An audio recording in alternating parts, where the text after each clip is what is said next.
Now, acts of fraud and opportunities for fraud are increasing. This has prompted experts to call for businesses to check their anti-fraud controls all year round. Keeran Madhav is warning that the current environment is conducive to fraud, given the slow economy, rising unemployment and inflation, coupled with people working from home. He is a Forensic Services Director at Mazars, and he joins me now. Thank you so much for joining us this evening, Keeran. Like I just mentioned, the environment, the current environment in South Africa is pretty conducive for fraud. Why is it so important for companies to keep track and be vigilant? Yes, it's important because you can easily lose track as to where your fraud risk lies. And companies often and organizations often don't understand where their fraud risks are. They don't identify them and assess them. And ultimately what happens is by not understanding, identifying and assessing it, you don't know where to go and test them. And you can test them on a regular basis, and your best line of defense is actually management. And that's exactly management awareness should be a business first line of defense. And what exactly does that entail? That entails understanding where those fraud risks are, understanding the controls, your anti-fraud controls, your systems and your processes. And by embedding some of your fraud and anti-fraud controls in your systems and processes will help you to manage them on a daily basis and not on a periodic basis when you do internal audits and external audits here. And South Africa as a country, how high do we rank when it comes to fraud and corruption, not just in Africa, but in the world?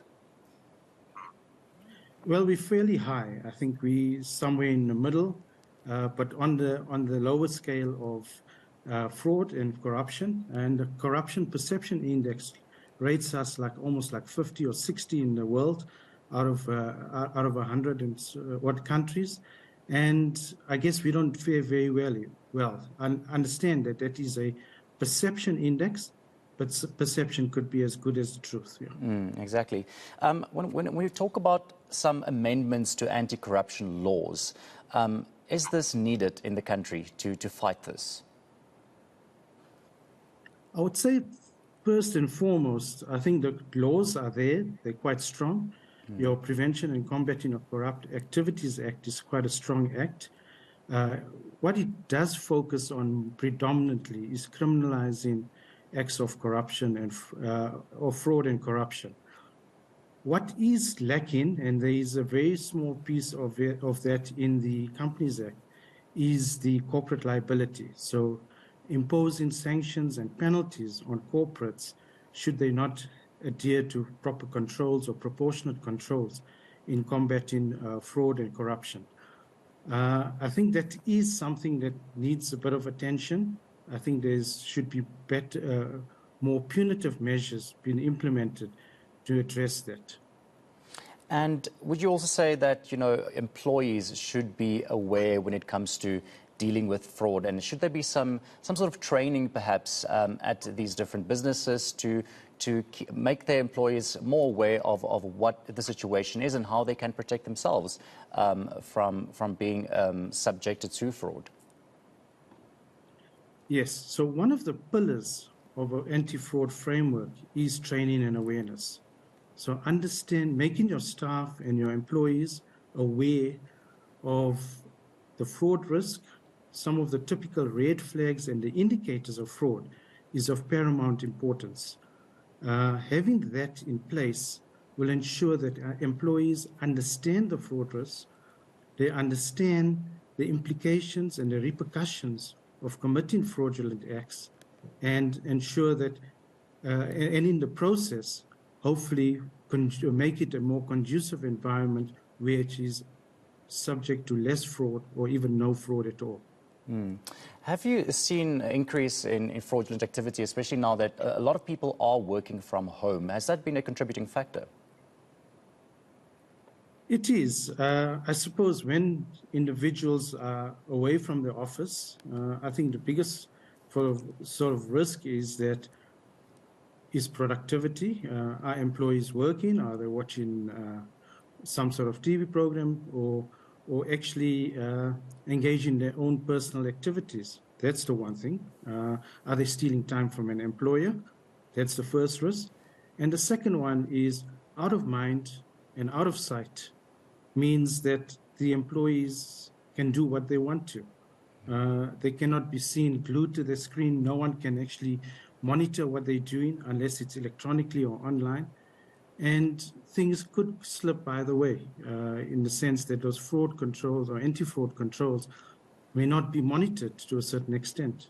And let's talk about some of the common types of schemes and trends, employers, businesses should be aware of when it comes to fraud. And maybe let's delve into cybercrime as well, how that links into all of this. So cybercrime is something that's it's always prevalent because the world is more digitized at the moment, and it's always going to be a risk. So your phishing attacks, your smishing attacks are always going to be prevalent.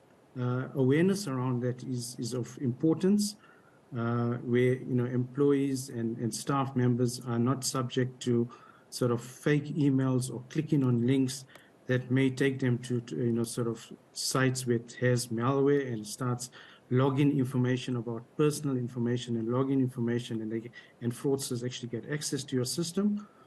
The other one is, an email or an SMS that's sent to you, which is potentially fraudulent and tries to solicit information from you, and in the process, you divulge confidential information like passwords and login details, and in the process, fraudsters can actually access your bank accounts and the like. And let's talk about prevalence.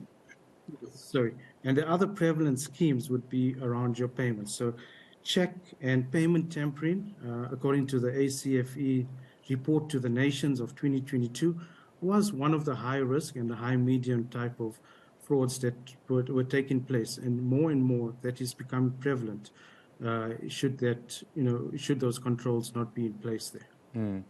Let's take a look at companies as a whole in South Africa particularly. What percentage would you say roughly of companies are actually, where fraud and corruption takes place? What percentage would you say of companies are actually subjected to this in this country alone?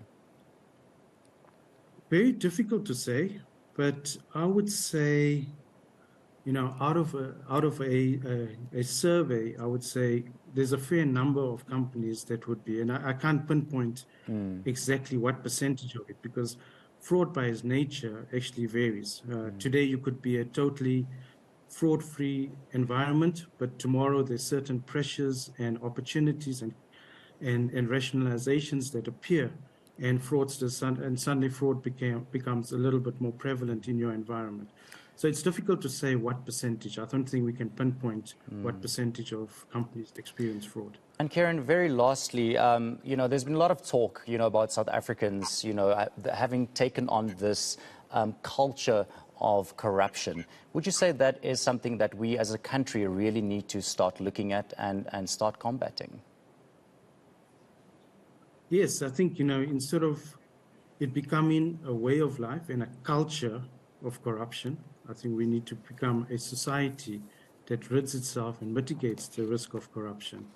And I think it starts with each and every person playing their part in relation to being honest and ethical in whatever they do, having the conscience and making sure that they do the right things and not necessarily stoop down to the levels of fraud and corruption in order to make their lives a little bit better. Thank you so much. That was Keeran Madhav, Director of Forensic Services at auditing firm Mazars. Of course, just talking on why all year round is the best time for businesses to check their anti-fraud controls.